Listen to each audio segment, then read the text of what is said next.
అక్కడ మందును ఇలా చూపి శాలరీ అడిగినందుకు ఉద్యోగం నుంచి తొలగించారని ఐటీ ఉద్యోగులు ఆరోపించారు. తమకు న్యాయం చేయాలని కోరుతూ పోలీసులను ఆశ్రయించారు. ఈ ఘటన హైదరాబాద్లోని ఉప్పల్లో జరిగింది. స్థానిక డిఎస్ఎల్ మాల్లోని సిడా ఫ్రుజేస్ ఐటీ కంపెనీలో పనిచేస్తున్న తమను గత రాత్రి ఉద్యోగం నుంచి తీసేశారని 14 మంది సాఫ్ట్వేర్ ఇంజనీర్లు ఫిర్యాదు చేశారు. వేతనాలు పీఎఫ్లు ఇవ్వకుండా వేధిస్తున్నారని, ఇదేంటని అడిగినందుకు నోటీస్ ఇవ్వకుండా రోడ్డున పడేశారని ఆవేదన వ్యక్తం చేశారు. రివర్స్లో తమపైనే పోలీసులకు ఫిర్యాదు చేశారని వాపోయారు. ఇరుపక్షాల ఫిర్యాదులపై దర్యాప్తు చేస్తున్నట్లుగా ఉప్పల్ సీఐ భాస్కర్ తెలిపారు.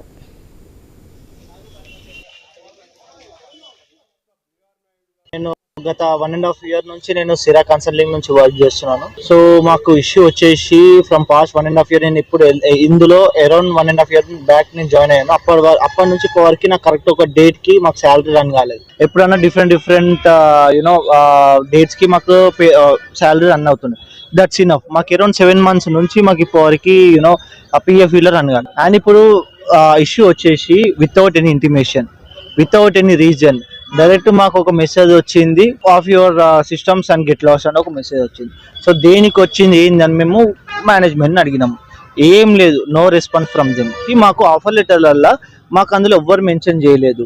లైక్ ఎలా అంటే ఇప్పుడు మాకు రైట్స్ ఉంటే మేము ఏ డేట్ కన్నా ఏ మూమెంట్ కన్నా మేము తీసేస్తాము, మీకు ఎప్పుడన్నా మేము ఉంచుకుంటాము, రీహైర్ చేస్తాము అని ఎందులో మెన్షన్ లేదు. మాకు జస్ట్ వచ్చేసి వెళ్ళిపోండి, మేము యాక్సెస్ తీసేస్తున్నాము అని చెప్పి ఇయ్యంగానే మేము అందరం షాక్ లో ఉన్నాం. అరౌండ్ 14 employees మేము అందరం తీసేసారు.